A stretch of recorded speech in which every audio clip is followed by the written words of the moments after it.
Gaur egun internet informazio iturri nagusi bihurtu da.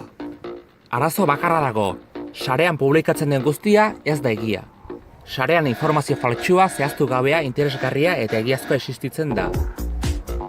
Zer dira fake news? Fake news, euskeraz notizia faltsuak, jendea gai baten edo batzuen inguruan desinformatzeko albiste atarietan, prentsa idatzian, irratian, telebista eta sare sozialen bidez idatzen den iruzur mota bat da.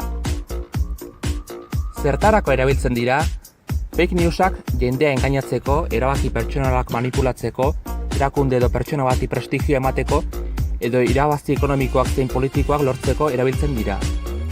Beste askotan notizia faltsu hauek phishing egiteko ere erabiltzen dira. Nola ekidin notizia faltsuetan eroritzea? Hainbat aholku daude notizia faltsuetan ez eroritzeko.